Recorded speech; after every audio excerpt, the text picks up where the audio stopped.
Je dessine pas forcément d'après nature. J'aime bien me balader, me laisser complètement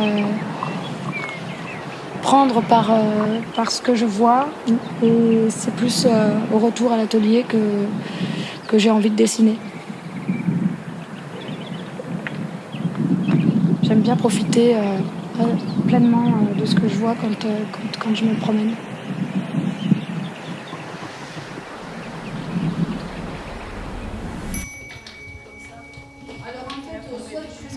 Mon projet s'articule autour du fenouillède et de la présence de la langue occitane sur la zone du fenouillède. En me renseignant sur la région, j'ai vu qu'il s'agissait d'une zone géologique assez particulière puisqu'on est à l'endroit où se rencontrent deux plaques tectoniques. Au sein de ce relief du fenouillède, on a une langue occitane qui est un peu une particularité puisque partout autour, on est dans une zone de langue catalane. Voilà, dans un premier temps, j'ai récolté des cailloux, notamment du schiste, qui est une pierre noire, qui me plaît beaucoup parce qu'elle se fracture toute seule, elle est pleine de textures vraiment très fines. Et on a à la fois ce côté solide de la roche et très imposant, et en même temps ce côté très fragile parce que ça se délite hyper facilement. Je les prends et je les agence un petit peu comme si j'écrivais un texte. Et donc voilà, là je me rapproche du langage, je me rapproche de l'écriture.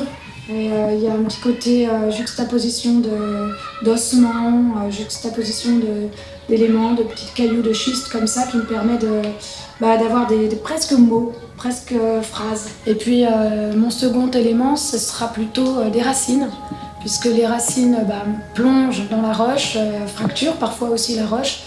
Et je trouve qu'entre les racines et le langage, il y a pas mal de parallèles à faire. Il y a une notion comme ça de racines culturelles qui m'intéresse. Tout à l'heure, on va prendre de la hauteur et voir le paysage du fenouillède d'au-dessus, en fait, et pour comprendre un petit peu le relief. Et du coup, il y a vraiment ce rapport ancré dans le sol, puis plus en altitude, qui me plaît. De créer un lien comme ça entre deux positions dans l'espace, un petit peu opposées, mais très liées du coup.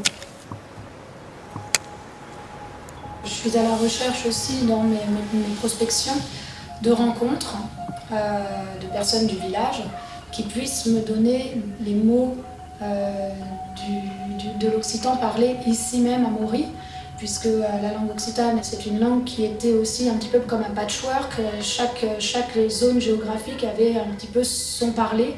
Donc j'ai été rencontrer le club des aînés de Maury et j'ai rencontré effectivement une personne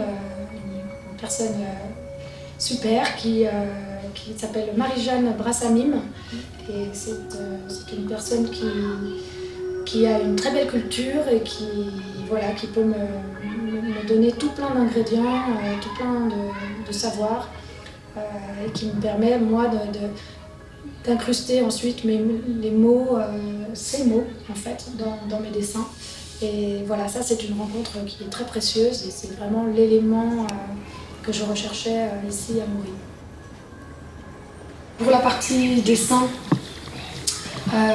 j'ai commencé sur un premier dessin à me rapprocher du relief, voir comment j'allais pouvoir, par ma technique de dessin qui est un dessin point par point, comment j'allais pouvoir traiter cette notion de relief.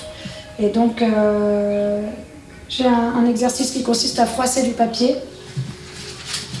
et à chercher en fait dans l'ombré qui est créé par les froissures, à chercher le relief. Ensuite, sur un second dessin, j'ai commencé à tenter de ramener des lettrages.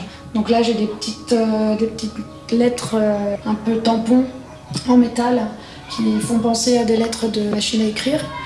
Donc voilà, ça me permet de pouvoir jouer avec la régularité et l'irrégularité des lettres pour leur donner un côté vivant dans le dessin et qu'on ait un mouvement, un petit peu comme s'il s'agissait des mots ou des gens qui habitent la vallée.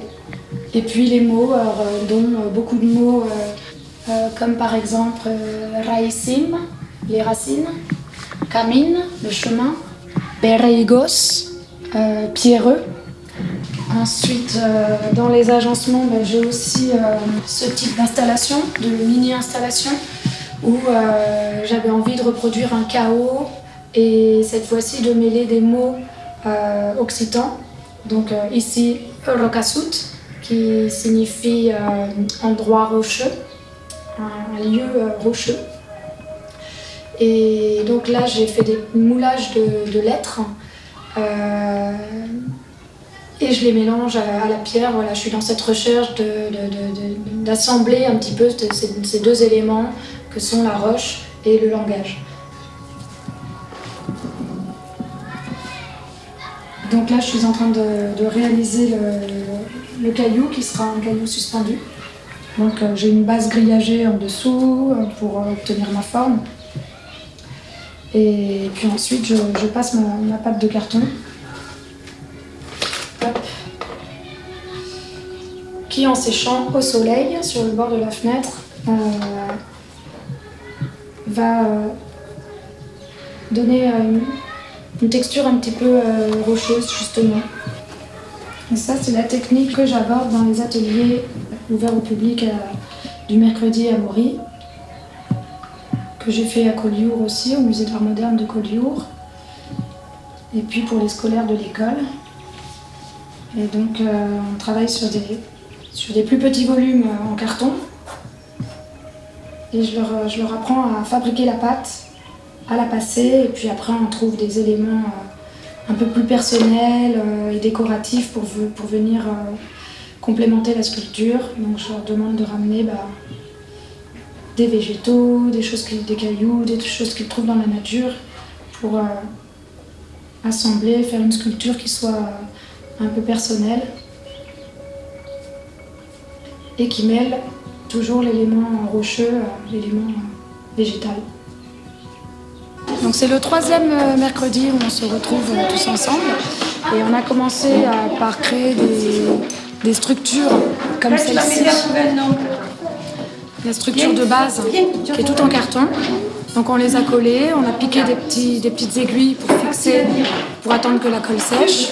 Donc ça c'était la première étape. Ensuite la semaine d'après, on a fabriqué la pâte de carton.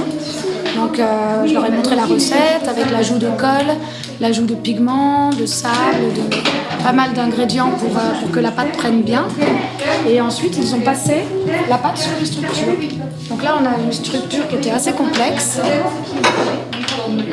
et avec une pâte un peu multicolore qu'ils ont passé dessus. Et aujourd'hui on s'est donc retrouvés, ça avait eu le temps de sécher.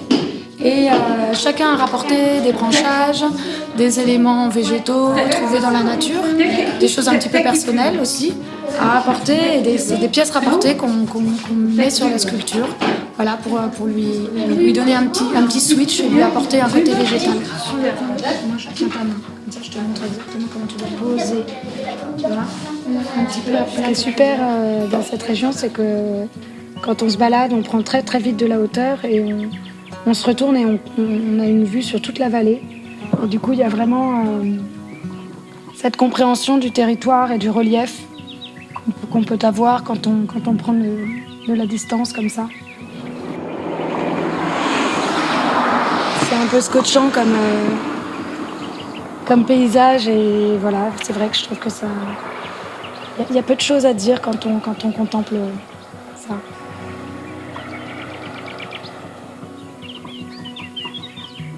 Comme je disais, c'est plus en rentrant que j'ai envie d'exprimer.